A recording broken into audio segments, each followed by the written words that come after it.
베트남 대표팀을 이끌면서 연이은 성공 신화를 써내려가고 있는 박항서 감독에게 이제 또 다른 시험과 도전의 순간이 찾아왔습니다.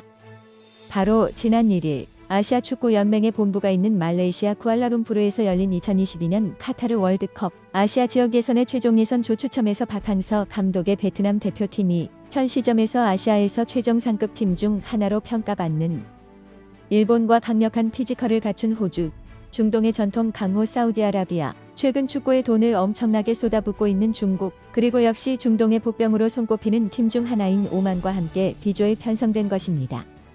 기대를 모은 한국 대표팀과의 대결은 한국이 이란, 아랍에미리트, 이라크, 시리아, 레바논과 함께 A조에 편성되는 바람에 불발되었지만 어차피 최종 예선에 처음으로 출전하는 베트남 입장에서는 승리를 장담할 수 있는 팀은 단 한 팀도 없다고 봐도 과언이 아닐 정도로 결코 쉬운 대진이라고는 할 수 없습니다. 이번 최종 예선에서는 6개 팀 중 상위 2개 팀이 월드컵 본선에 오르고 조 3위 국가끼리는 단판 플레이오프와 대륙간 플레이오프를 거쳐 남은 한 장의 출전권을 다투게 되는데요. 대다수 축구 팬들께서는 이들 팀의 면면을 본다면 대다수의 축구 팬들께서는 아마도 일본과 호주, 사우디아라비아 세 팀이 2장의 본선 진출 티켓을 놓고 다툴 것으로 점치실 것입니다. 일단 일본 같은 경우는 지난 러시아 월드컵에서 16강에 올랐고 아시안컵에서도 준우승을 차지했으며 이번 월드컵 2차 예선도 8전 전승에 무려 46득점이라는 가공할 만한 득점력을 앞세워 전승으로 통과한 팀으로 이번 최종 예선에서도 비조에서 가장 강한 팀 중 하나로 손꼽히고 있습니다. 그리고 호주 역시 지난 아시안컵에서 8강에서 탈락하는 등 부진을 딛고 일본처럼 2차 예선을 8전 전승으로 통과했으며 중동의 전통 강호였지만 2010년대에는 부진을 겪었던 사우디아라비아도 압도적인 성적으로 2차 예선을 조 1위로 통과했습니다. 이처럼 이 세 팀은 중국이나 오만, 베트남 등에 비해서 강한 전력으로 평가되는데요. 물론 현재로서는 이 세 팀 중에서 2팀이 월드컵 본선에 오를 가능성이 가장 높은 것이 사실이지만 그렇다고 이들에 비해서 상대적으로 전력이 약한 것으로 평가되는 세 팀이 이변을 일으킬 만한 여지가 없는 것은 또 아닙니다. 우선 중국은 현재 막강한 자금력을 앞세워서 자국 리그에서 좋은 활약을 펼친 외국인 선수들을 적극적으로 귀화시키며 부족한 전력을 보강하고 있고 특히 자국 리그 팀들의 AFC 챔피언스리그 출전까지 포기해가면서 오로지 월드컵 진출에 모든 것을 걸면서 칼을 갈고 있습니다. 오만 역시 지난 아시안컵에서 탄탄한 전력을 선보이며 일본을 상대로 매우 인상적인 경기력을 선보인 팀이며 무엇보다 오랫동안 한국 축구를 응원해온 축구 팬들에게는 트라우마로 남을 만한 사건인 오만 쇼크를 일으킨 저력이 있는 팀인 만큼 결코 저 세 팀에게 호락호락하게 무너질 만한 상대는 아닙니다. 베트남 역시 축구 팬들께서 익히 알고 계시는 대로 박항서 감독 밑에서 오랫동안 조련되어 왔기 때문에 다른 팀들이 결코 쉽게 볼만한 팀은 아닌데요. 특히 베트남 같은 경우는 박항서 감독에 대한 선수들의 충성심이 가히 절대적인 수준인데다가 박항서 감독이 연령별 대표팀까지 지도하면서 다져놓은 팀의 조직력이 적어도 동남아시아에서는 대적할 상대가 없는 수준까지 올라온지라 어찌 보면 귀화 선수만 무식하게 도배한 중국이나 특별한 팀 컬러가 부족한 오만보다도 더 까다로울 수가 있다는 평이 나오고 있습니다.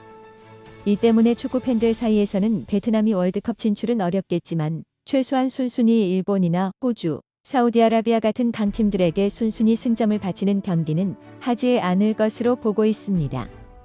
이 같은 베트남의 전력은 비조의 최강팀인 일본조차 긴장시키고 있는데요. 일본 매체 사커 다이제스트는 박항서 감독의 인터뷰와 함께 일본 팬들의 반응을 전하면서 일본 역시 베트남을 경계하고 있음을 드러냈습니다. 이 기사에 따르면 일본 팬들은 베트남 대표팀과 한조가 된 것을 결코 달가워하지 않았는데요. 이들은 베트남이 약팀이기는 하지만 전력으로 도전하지 않으면 이길 수 없다. 가능하면 피하고 싶었다. 박항서 감독이 상당히 공들일 것이다. 스스로 약자인 걸 알기에 오직 한 방법으로 올 것 같다라며 베트남에 대한 경계심을 드러냈습니다. 실제로 박항서 감독은 지난 2018 자카르타 팔렘방 아시안게임 조별리그에서 일본을 꺾은 적이 있는데요. 물론 이 대회는 연령 제한이 있는 대회였고 당시 베트남은 사실상 현재 자국의 황금 세대의 주축 선수들이 거의 모두 나온 반면 일본 대표팀은 대학생 선발팀 수준이었기 때문에 이번 월드컵 최종 예선과는 엄연히 다르게 보는 것이 맞기는 합니다. 하지만 일본이 전력이 우위에 있음에도 베트남을 경계하고 있는 것은 결코 예사로운 부분은 아닙니다. 그만큼 박항서 감독이 베트남을 이끌면서 만들어온 성공 신화가 다른 강팀들에게도 부담스럽게 작용하는 것입니다. 또한 한일전의 특성상 박항서 감독에게 라이벌 의식도 크게 작용해서 시너지 효과를 낼 가능성이 높다는 것도 일본에게는 부담스러운 부분일 텐데요. 이 같은 반응은 일본뿐 아니라 다른 B조에 속한 팀들도 크게 다르지 않습니다. 대체적으로는 베트남이 우리 조에서 가장 약한 것은 맞지만 최근 박항서 감독의 지도하에서 상승세를 타고 있는 것은 분명한 사실이며 이 때문에 다른 팀들이 베트남을 상대할 때 의외로 고전할지도 모른다는 것이 공통적인 평가인데요. 이 때문에 일부 네티즌들은 박항서 감독이 한국팀의 팀 컬러를 그 누구보다도 잘 알고 있을 테니 차라리 우리가 베트남을 피해 다른 조에 들어간 것이 오히려 다행일지도 모른다는 평가를 내리고 있기도 합니다. 베트남 네티즌 역시 자신들이 조에서 가장 약한 전력이라는 사실은 잘 알고 있기 때문에 대체적으로 월드컵 본선에 진출하면 좋겠지만 그래도 어려운 상대들이 대부분인 만큼 지더라도 최대한 잘 싸워주기를 바라는 반응이 대부분입니다. 베트남 사이트에 올라온 반응을 일부 보면 오만과 중국을 상대로 한 4경기에서 2승 정도 해주기를 바란다. 나머지 3팀은 우리와는 레벨이 너무 다르기 때문에 감히 승리할 것이라고 기대하지 않는다. 베트남이 23세 이하 대표팀 수준에서 여러 팀을 이겼지만 국가대표팀은 전혀 다르다. 그들은 우리보다 훨씬 강하다. 등과 같이 현실을 인정하면서 베트남이 월드컵 본선에 오르는 것은 어려울 것이라는 반응을 보이면서도 우리 팀이 계속해서 세계를 놀라게 해주기를 바란다. 베트남인으로서 언젠가 월드컵 경기장에서 우리 국기가 나부끼는 것을 보기를 희망한다. 등과 같이 내심 최종 예선에 대한 기대감을 내비치는 반응을 보이기도 했습니다. 그리고 이 글에서도 베트남인들의 박항서 감독에 대한 지지는 정말 절대적이었는데요. 이들은 이번에 우리가 한국과 같은 조가 아니기 때문에 박 감독과 선수들은 팬들을 확실히 만족시킬 것이다. 베트남 축구 팬들은 오만 중국, 한국 그리고 일본과 이란이 우리에게는 너무 강한 상대라는 것은 잘 알고 있다. 하지만 우리는 박 감독과 우리 선수들의 선전을 기원한다. 라는 등의 반응을 보이면서 여전히 박 감독을 믿고 신뢰하고 있음을 보여줬습니다. 전에도 박항서 감독이 베트남에서 극진한 존칭으로 불리면서 크게 예우받고 있다는 사실을 말씀드렸는데 그만큼 베트남 사람들의 박 감독에 대한 신뢰가 두텁다는 게 확인된 것 같습니다. 물론 베트남 여전히 B조에서 가장 유력한 최하위로 후보로 거론되고 있으며 B조의 그 어느 팀도 베트남의 호락호락한 1승 상대라고 할 수가 없습니다. 당연히 최종 예선에 출전하는 그 어느 팀에게나 마찬가지이겠지만 베트남에게도 험난한 최종 예선의 여정이 예고되어 있습니다.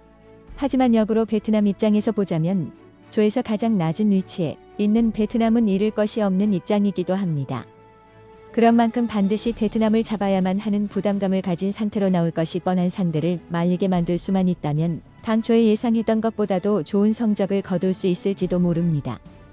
불과 3년 전에 우리 대표팀이 월드컵 본선에서 독일을 이길 것이라고 그 누구도 예상하지 못했지만 그 일이 실제로 일어났던 것처럼 말입니다. 겁없는 베트남이 과연 최종 예선에서 다시 한번 기적을 연출할 수 있을까요? 우리 대표팀 그리고 박항서 감독 모두의 월드컵 최종 예선 선전을 기원하면서 오늘 방송은 여기서 마치겠습니다.